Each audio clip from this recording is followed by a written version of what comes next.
C'est parti. Donc, chers camarades, nous sommes aujourd'hui rassemblés devant l'ambassade de Pologne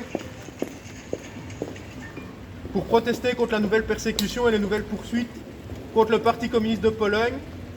Le KPP a appelé à des rassemblements de solidarité partout dans le monde ce lundi 2 mars, à la veille de l'énième procès qui commencera le mardi 3 mars.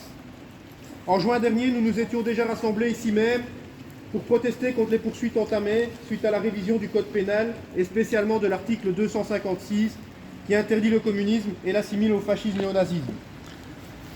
Nos camarades avaient été acquittés en janvier 2019 et il y avait déjà eu des tentatives d'interdiction des symboles communistes il y a une dizaine d'années qui avaient été annulées. La bourgeoisie et la réaction reviennent à la charge, soutenues par la scandaleuse et mensongère résolution du Parlement européen du mois de septembre 2019, qui réécrit et travestit l'histoire en imputant de manière fausse le début de la Seconde Guerre mondiale au pacte germano-soviétique, oubliant ainsi la collaboration des démocraties bourgeoises avec le nazisme dès 1936 et même avant. Ce faisant, les députés européens ont libéré et dédouané les forces fascistes et criminalisent le communisme et les partis communistes. Un député de Fratelli d'Italia s'est déjà appuyé sur cette résolution pour proposer une loi d'interdiction des partis communistes en Italie.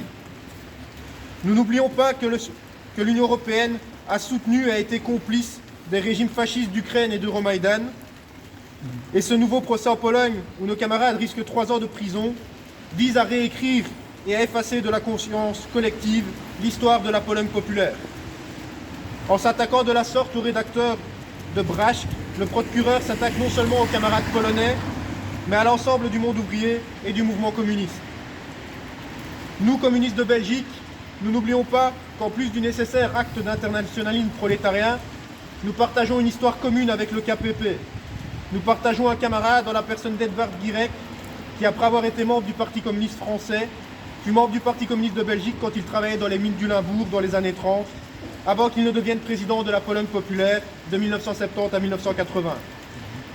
Nous n'oublions pas que Guirec a subi la déstabilisation organisée par la réaction et le Vatican, qui ont créé et soutenu Solidarność, qui est célébré honteusement sur la façade de l'ambassade de Pologne à Bruxelles.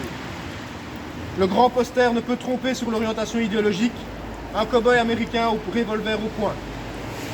Nous, communistes de Belgique, nous n'oublions pas tous nos camarades polonais immigrés qui sont venus travailler en Belgique. Nous exigeons l'abandon des poursuites contre nos camarades. Ils auront beau tenter de réécrire l'histoire, l'avenir appartient aux travailleurs et le futur sera socialiste. Vive la Pologne populaire, vive le Parti communiste de Pologne, pour un front antifasciste, anticapitaliste et anti-impérialiste pour le socialisme et la paix, à bas le révisionnisme historique de l'Union européenne. Bravo. Bravo. Il n'y a pas de relevé au point. Il manque anti-réactionnaire.